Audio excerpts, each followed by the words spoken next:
ഈ ഒരു കളീനെ എങ്ങനെ ഡിസ്ക്രൈബ് ചെയ്യണമെന്ന് പറഞ്ഞാൽ, ചുരുക്കി പറഞ്ഞാൽ ജയിച്ചതിൽ സന്തോഷമുണ്ട്, അത്രയും.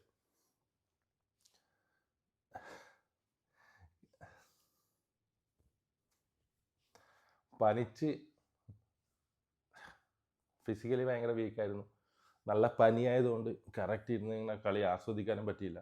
അതുകൂടാതെ കളി എന്ന് പറഞ്ഞാൽ ഇത്രയും ഒരു മോശം കളി അടുത്ത കാലത്തൊന്നും കണ്ടിട്ടില്ല.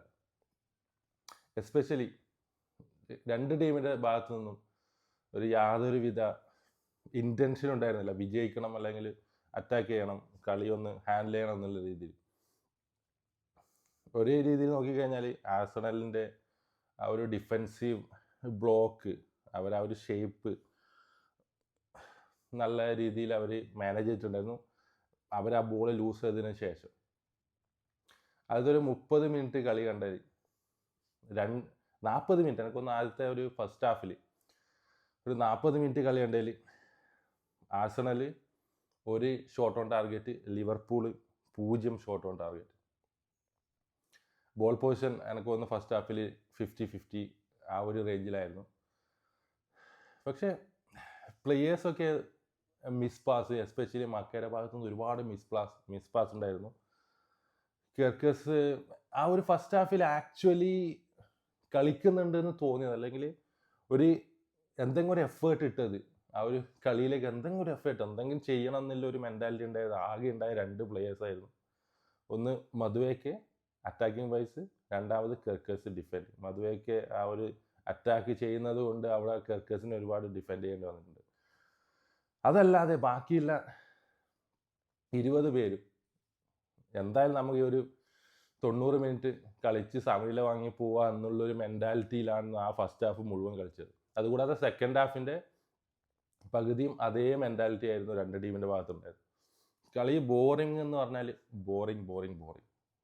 പക്ഷേ നമ്മൾ എസ്പെഷ്യലി ലിവർപൂൾ ഇത്രയും സേഫായിട്ട് കളിക്കേണ്ട ആവശ്യം ഉണ്ടായിരുന്നില്ല ആൻഫീൽഡിൽ വന്നിട്ട്. അതുകൂടാതെ എനിക്ക് തോന്നിയിട്ടുണ്ടായില്ല എന്തായാലും ആഴ്സണൽ ഓപ്പൺ പ്ലേയിൽ ഗോൾ അടിക്കുന്നു. അവർ മെയിൻലി ഫോക്കസ് ചെയ്യുന്നത് കോർണറോ അല്ലെങ്കിൽ ഫ്രീ കിക്കോ നേടുക, സെറ്റ് പീസിൽ ഗോൾ അടിക്കുക. അതുകൊണ്ട് ഫസ്റ്റ് ഹാഫിൽ ഏറ്റവും കൂടുതൽ കോർണർ, എനിക്ക് 5-6 കോർണറായിട്ട് ഫസ്റ്റ് ഹാഫിൽ ആഴ്സണലിന് കിട്ടിയിട്ടുണ്ടായിരുന്നു. പക്ഷേ ഒന്നും ഗോളാക്കി മാറ്റാൻ ആഴ്സണലിന് പറ്റിയില്ല. അത് ആ ഒരു ഹാഫ് ടൈം ടോക്കിൽ ആ പണ്ഡിറ്റ്സൊക്കെ ചർച്ച ചെയ്യുന്നുണ്ടായിരുന്നു, എന്തുകൊണ്ട് ആഴ്സണലിന് ഇത്രയും ചാൻസ് കിട്ടിയിട്ട് അത് ഗോള് സ്കോറാക്കി മാറ്റാൻ പറ്റിയില്ല എന്നുള്ളതൊക്കെ. പക്ഷേ എനിക്ക് തോന്നുന്നൊരു ന്യൂട്രൽ ഫാൻസൊക്കെ കണ്ടിട്ടുണ്ടെങ്കിൽ അവർ എല്ലാവരും ഒരു നല്ല ടൈറ്റിൽ കണ്ടൻറ്റേഴ്സ് ഏറ്റുമുട്ടുന്ന മത്സരം എന്നുള്ള രീതിയിൽ ഒരു നല്ല ആവേശം ഉണ്ടാവും, എസ്പെഷ്യലി ആൻഫീൽഡിലായതുകൊണ്ട് ഒരു ആവേശം ഉണ്ടാവും എന്നുള്ള രീതിയിൽ കണ്ടവരൊക്കെ മിക്കവാറും നിരാശരായിരിക്കും. ഞാൻ ഈ കളിയിൽ ഏറ്റവും കൂടുതൽ മെൻഷൻ ചെയ്യാൻ പോകുന്നത്, അല്ലെങ്കിൽ എനിക്ക് മെൻഷൻ ചെയ്യണമെന്നുള്ള താല്പര്യമുള്ള ഒരേ ഒരു പ്ലെയറേ ഉള്ളൂ, സൊബോസ്ലൈ. രണ്ടാമത് വാൻ ഡൈക്ക്. സൊബോസ്ലൈനെ ഞാൻ ഗോൾ അടിച്ചത് കൊണ്ട് മാത്രമല്ല മെൻഷൻ ചെയ്യുന്നത്. സൊബോസ്ലൈ ഔട്ട് ഓഫ് പൊസിഷൻ കളിച്ചു, കൊടുത്ത റോള് ഭംഗിയായി നിറവേറ്റി. സെക്കൻഡ് ഹാഫിൽ കുറച്ചും കൂടിയും സൊബോസ്ലൈ കുറച്ചും കൂടിയും ഇൻവേർട്ടറായി കയറി വരും. ഏകദേശം എനിക്ക് തോന്നുന്നു ചില സമയത്തൊക്കെ സൊബോസ്ലൈ പ്രസ് ചെയ്ത് ലെഫ്റ്റ് വിങ് വരെ പോകുന്നുണ്ടായിരുന്നു. അപ്പോൾ ആ കളി ലിവർപൂളിൻ്റെ ഭാഗത്തു നിന്ന് മാൻ ഓഫ് ദി മാച്ച്, നല്ല പെർഫോമൻസ് എല്ലാം നോക്കിക്കഴിഞ്ഞാൽ സൊബോസ്ലൈ ആണ്. പിന്നെ ഫ്രീ കിക്ക് 80 മിനിറ്റ് വരെ കളി ആർക്കോ വേണ്ടി 2 ടീമുകൾ കളിക്കുന്ന ഒരു രീതിയാണ് കണ്ടത്. 82ാമത്തെ മിനിറ്റിൽ സൊബോസ്ലൈയിലെ ഒരു രക്ഷയില്ലാത്ത ഫ്രീ കിക്ക്. അധികാരം വിജയിച്ചിട്ടുണ്ടാവില്ല, 32 യാർഡ് അത്രയും ദൂരത്തു നിന്ന് അടിച്ച് കയറ്റുന്ന അധികം ആൾക്കാരും വിജയിച്ചിട്ടുണ്ടാവില്ല. പക്ഷേ ആ ഒരു ബോളിൻ്റെ ഡിപ്പ്, ആ ഒരു ഗോളിൻ്റെ ആ ഒരു ഗോൾ പോസ്റ്റിൻ്റെ അടുത്തേക്ക് വന്ന ആ ബോളിൻ്റെ ഒരു ഡിപ്പ് ഒരു രക്ഷയില്ലായിരുന്നു. അടിയില്ല. ആ സമയത്തായിരുന്നു കുറച്ചും കൂടി ആൻഫീൽഡ് ഉണർന്നതെന്ന് പറയാം. അതുവരെ കാണികളൊക്കെ എന്താ പറയുക, ഉറങ്ങുമായിരുന്ന ഒരു സംശയമാണ്. സാധാരണ കളി കണ്ട എല്ലാവർക്കും മനസ്സിലാവും എന്താണ് കളിക്കുന്നത്, ഇത്രയും സേഫ് ഗെയിം കളിക്കണോ എന്നുള്ളൊരു. ഞാനൊരു ലൈവിൽ ഞാൻ പറഞ്ഞിട്ടുണ്ടായിരുന്നു, മിക്കവാറും ഇത് സമനിലാവാനേ സാധ്യതയില്ല. എൻ്റെ ഒരു മനസ്സിൽ ആക്ച്വലി ആഴ്സണൽ ഫ്രീ കിക്ക് അല്ലെങ്കിൽ കോർണർ കിക്ക് എന്നൊരു ഗോൾ അടിക്കും, ലിവർപൂൾ ഓപ്പൺ പ്ലേ എന്നൊരു ഗോൾ അടിക്കും. സമനില 1-1 അല്ലെങ്കിൽ 0-0 എന്നുള്ളൊരു ഇതായിരുന്നു എൻ്റെ മനസ്സിൽ. ഇത്രയും അറുബോറം കളിയായിരിക്കും ഞാൻ വിചാരിച്ചില്ല. ജയിച്ചു, ഒരുപക്ഷെ നമുക്കിങ്ങനെ പറയാം, ഇറ്റ്സ് എ ചാമ്പ്യൻ മെൻറ്റാലിറ്റി. എല്ലാ പ്രാവശ്യവും പറയുന്നത്, ഞാൻ അധികം കളിയിലും പറയുന്നതാണ്, ചാമ്പ്യൻ ടീമിൻ്റെ മെൻറ്റാലിറ്റി എന്ന് പറഞ്ഞാൽ മോശം കളി കളിച്ചാലും വിജയിക്കണം. അതാണ് ചാമ്പ്യൻ ടീമിൻ്റെ മെൻറ്റാലിറ്റി. 3 പോയിന്റ് നേടുക. പക്ഷേ 2 ടീമും ഒരേപോലെ സേഫ് ഗെയിം കളിക്കുമ്പോൾ കാണുന്ന കാണികൾക്ക് ഭയങ്കര ബോറായിട്ട് തോന്നും, എസ്പെഷ്യലി ന്യൂട്രൽ ഫാൻസ്. നമുക്ക് ലിവർപൂൾ ഫാൻസ് നമുക്ക് 3 പോയിന്റ് വേണം, യെസ്. ഇതിപ്പോൾ നമ്മൾ എമിറേറ്റ്സിലാണ് പോയിട്ട് കളിച്ചിട്ടുണ്ടെങ്കിൽ, കുറച്ച് സേഫ് ഗെയിം കളിച്ചിട്ടുണ്ടെങ്കിൽ നോ പ്രോബ്ലം. പക്ഷേ ആൻഫീൽഡിൽ നമ്മളെ തട്ടകത്തിൽ, ലിവർപൂളിൻ്റെ തട്ടകത്തിൽ ലിവർപൂൾ ഇങ്ങനെ സേഫ് ഗെയിം കളിക്കുന്നത് ഒരുപക്ഷെ അധികം കാണികൾ ലിവർപൂളിൻ്റെ ഫാൻ ഗ്രൂപ്പിലും വാട്സാപ്പിലൊക്കെ ചാറ്റൊക്കെ കാണുന്നുണ്ട്, സേഫ് ഗെയിം, ഇങ്ങനെ ഇത്ര സേഫ് ഗെയിം കളിക്കണ്ടായിരുന്നൊക്കെ. എനിക്കും തോന്നിയിട്ടുണ്ടായിരുന്നു ഇത്ര സേഫ് ഗെയിം കളിക്കണ്ടായിരുന്നു.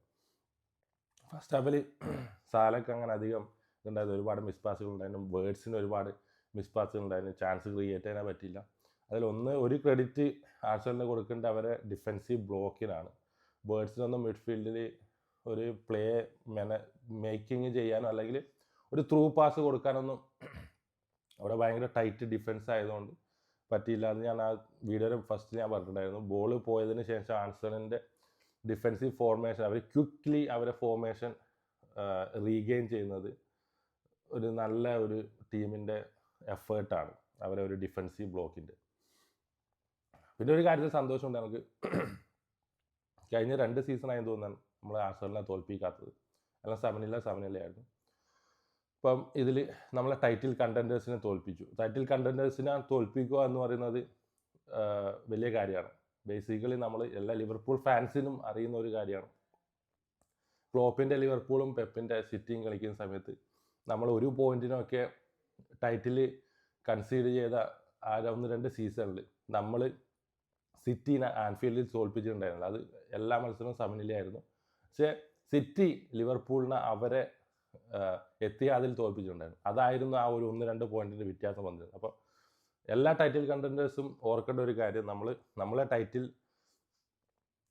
എതിരാളികളെ നമ്മളെ ഹോമിൽ തോൽപ്പിച്ചിരിക്കണം. അത് നമുക്ക് എന്തായിട്ടും ഒരു മുൻകൈ നൽകുന്ന കാര്യമാണ്. നമ്മൾ ഇവിടെ സമനില നേടി അവരെ ഹോമിൽ പോയി നമ്മൾ സമനില നേടുകയോ തോൽക്കുകയോ ചെയ്ത് കഴിഞ്ഞാൽ നമുക്ക് നെഗറ്റീവ്. അപ്പോൾ ആ ഒരു രീതിയിൽ, ആ ഒരു പോയിന്റ് ഓഫ് വ്യൂവിൽ നോക്കിക്കഴിഞ്ഞാൽ നമ്മൾ യെസ് ഒബ്വിയസ്ലി 3 പോയിന്റാണ് എല്ലാ ടീമിനും വേണ്ടത്.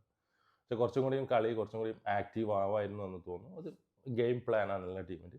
2 ടീമിൻ്റെ ഭാഗത്തു നിന്നും ആ ഒരു മെൻറ്റാലിറ്റിയാണ് വന്നത്. അപ്പോൾ ലിവർപൂളിനും കുറ്റം പറയാൻ പറ്റില്ല, ആർസണലിനും കുറ്റം പറയാം. അപ്പോൾ ഏതെങ്കിലും ഒരു ടീം സിറ്റ് ബാക്ക് ചെയ്തിട്ടുണ്ടെങ്കിൽ ആ ടീമിനെ നമുക്ക് okay, especially Liverpool sit back ചെയ്തിട്ടുണ്ട്, ഫുൾ ടൈം കളിച്ചിട്ടുണ്ടെങ്കിൽ നമുക്ക് ലിവർപൂളിനെ കുറ്റം പറയായിരുന്നു. പക്ഷേ കുറ്റം പറയുന്നതല്ല, ഇതൊരു കൺസേൺ ആയിട്ട് പറയുന്നതാണ്. Actually we need to more aggressive and passion, especially in Anfield നമ്മളെ തട്ടകമാണ്. എനിക്കൊരു ആർസണൽ ഫാനിനെ ഞാൻ ആക്ച്വലി ചങ്ങായിയുടെ പേര് എനിക്ക് പറയാതിരിക്കാൻ പറ്റില്ല. ഞാൻ എല്ലാ ആർസണൽ ഫാനിനൊന്നും ഞാൻ ഒരുപാട് എൻ്റെ ചാനലിൽ ഒരുപാട് നല്ല ആർസണൽ ഫാൻസ് ഉണ്ട്, അവരെല്ലാം കമൻസും ഒക്കെ ഇടുന്നതാണ്. പക്ഷെ ഒരു ജിതിൻ AR എന്ന് പറഞ്ഞ ഒരു ആർസണൽ ഫാൻ, ഞാൻ തെറിയൊന്നും വിളിക്കുന്ന ഒരാളല്ല. അപ്പം ചങ്ങായി എൻ്റെ ഏകദേശം എല്ലാ വീഡിയോസിൻ്റെ അടിയിലെല്ലാം വന്ന് തെറിയാണ് വിളിച്ചുകൊണ്ടിരിക്കുന്നത്. ആക്ച്വലി ചങ്ങായി ആർസണൽ ഫാൻ തെറിയാണ് വിളിച്ചപ്പം കാണുന്നുണ്ടെങ്കിൽ കഴിഞ്ഞ നിങ്ങളെ എന്താണ് തെറി പറഞ്ഞു, നിങ്ങളെ വാണം ലിവർപൂൾ പിന്നെ ആർസണൽ ആൻഫീൽഡിൽ വന്ന് പൊട്ടിക്കും അങ്ങനെ എന്തോ പരത്തെറിയൊക്കെ ഞാൻ കണ്ടിട്ടുണ്ടായിരുന്നു 2-3 കമൻറ്റിൽ. അപ്പം ജിതിൻ AR എന്തെങ്കിലും കമൻറ്റ് ചെയ്യുന്നുണ്ടെങ്കിൽ കമൻറ്റ് ചെയ്യണം. ഇപ്പം എല്ലാവർക്കും നമ്മളെ ആർസണൽ ഫാനായാലും ലിവർപൂൾ ഫാനായാലും നിങ്ങൾ കളി കണ്ടതിൽ നിങ്ങൾക്ക് തോന്നുന്നത് എന്താണ്? ഒബ്വിയസ്ലി ലിവർപൂൾ ജയിച്ചു, 3 പോയിന്റ് കിട്ടി. പക്ഷേ കളീനെ കുറിച്ചുള്ള അഭിപ്രായം എങ്ങനെയായിരുന്നു? നിങ്ങൾ കളി ആസ്വദിച്ചിരുന്നോ? അല്ല നിങ്ങൾക്ക് എന്തെങ്കിലും ഇമ്പ്രൂവ്മെൻറ്റ് കൊടുക്കണം തോന്നിയിട്ടുണ്ടോ? ടീമിൻ്റെ മെൻറ്റാലിറ്റി എന്തായിരുന്നു എന്നൊക്കെ നിങ്ങൾക്ക് കമൻറ്റ് സെക്ഷനിൽ തീർച്ചയായും രേഖപ്പെടുത്തുക. നിങ്ങൾക്ക് പനിയും ചുമയും ജലദോഷമൊക്കെ വന്നുകൊണ്ടാണ് നിങ്ങൾക്ക് അധികം സംസാരിക്കാൻ എനർജി ഇല്ലാത്തത്. ശബ്ദത്തിലൂടെ നിങ്ങൾക്ക് മനസ്സിലാവും. ഈ പനിയും വെച്ചുകൊണ്ടാണ് ഇന്നലെ രാത്രി കളി കണ്ടത്. അതുകൊണ്ട് കളിയും ബോറനായതുകൊണ്ട് രാത്രി ഞാൻ ഷൂട്ട് ചെയ്തതിൽ ഇപ്പം രാവിലെയാണ് ഷൂട്ട് ചെയ്തത്. അപ്പം എല്ലാവർക്കും അടുത്ത വീഡിയോയിൽ കാണുന്നവരെ താങ്ക് യു.